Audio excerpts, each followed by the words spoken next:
Hello guys, आपने NMC की new notice के बारे में सुना ही होगा। अब उसके अंदर वो ये बोल रहे हैं कि जिसने कोविड के टाइम पे एमबीबीएस किया बाहर से, उसको कंपनसेट करना है। कंपनसेट सबने कर भी लिया, सबने डॉक्यूमेंट भी प्रोवाइड करवा दिया, लेकिन अब उसके 4 साल बाद, 4 से 5 साल बाद उनको याद आता है कि ये तो उस ड्यूरेशन में कंपनसेट करके आए, इनको एक्सटेंड टाइम नहीं मिला, इनको अब जाके एक्सटेंड करना चाहिए। तो ये तो पॉसिबल ही नहीं है प्रैक्टिकली। अब एक चीज़ सोच के देखो, जहाँ से एमबीबीएस पास आउट 2023 में करके आ गए ऑलमोस्ट सभी बंदे, वो अब कैसे यूनिवर्सिटी से कांटेक्ट करेंगे, कैसे उनसे बात करेंगे कि हमें कंपनसेट दो। आपको अगर ये चीज़ें थी, आपको ये चीज़ें रखनी थी सबके सामने, तो आप पहले नोटिस निकाला था कि आप कंपनसेट करवा दो, आपको एमबीबीएस हो जाएगी कंप्लीट और आपकी इंटर्नशिप भी हो जाएगी, आपको पीआर मिल जाएगा। अब आप ये बोल रहे हो कि आपको वहाँ पे जाके वापस क्लियर करके आनी है उतना ड्यूरेशन में। ये कैसे पॉसिबल होगा? लोग अपनी सुपर स्पेशलिटी कर रहे हैं, कोई फर्स्ट ईयर में, कोई सेकेंड ईयर में, वो अपनी सुपर स्पेशलिटी छोड़ के वापस थोड़ी जाएगा। ये चीज़ें सारी ये बेसलेस है। आप ये चीज़ सोच के देखो कि जो इंडिया में करी है,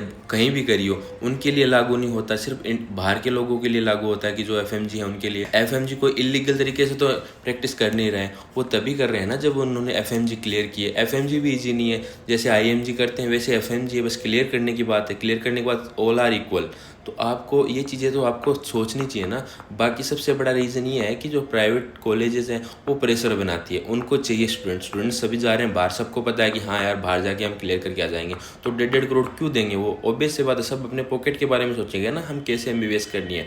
तो मैं आपको सभी को एक बात बोल रहा हूँ कि चाहे एफएमजी हो चाहे आईएमजी हो, आज ही एफएमजी के साथ करेंगे फिर आईएमजी के साथ करेंगे, तो सबको एक साथ यूनिटी के साथ ये चीज़ के बारे में बात करनी पड़ेगी, अपनी वॉइस को राइज करना पड़ेगा। क्योंकि देखो, ऐसे अगर पीछे दबते गए तो दबते जाओगे, क्योंकि नए नए रूल आते रहेंगे। एनएमसी को तो मजे आते हैं, जो बंदे अभी एफएमजी की तैयारी कर रहे हैं उनको यह बात पता लगेगी, तो उनके ऊपर तो प्रेशर ही बढ़ेगा ना कि यार मैं जाके इंटर्नशिप करूँ या एफएमजी की तैयारी करूँ। ये क्रूशियल टाइम है सबके लिए। कोई नीट पीजी की तैयारी कर रहा है, कोई एफएमजी की तैयारी कर रहा है, तो सबको पीछे खींचने का तरीका है बस, ये कैसे ना कैसे करके एफएमजी है तो ये पीछे ही रह जाए। तो ऐसा नहीं होने वाला। सब एक यूनाइट हो, सब सारे मिलके बात करो, सारे अपनी वॉइस राइज करो। सारी चीज़ें आपकी मानी जाती है, लेकिन इतनी बातें नहीं मानी जाएगी ना कि बंदा अपनी सारी प्रैक्टिस छोड़ के यहाँ से वापस चला जाएगा। पॉसिबल भी नहीं है। यूनिवर्सिटी इन्विटेशन लेटर नहीं भेजेगी, वीज़ा नहीं भेजेगी। यूनिवर्सिटी ऐसे थोड़ी बैठी है कि चलो तुम अभी एमबीबीएस करके चले गए, आज आ जाओ, आज तुम्हें फिर हमसे करवा लेंगे। उनके भी रूल एंड रेगुलेशन होते हैं, सारी चीज़ें आपके हिसाब से थोड़ी चलेगी।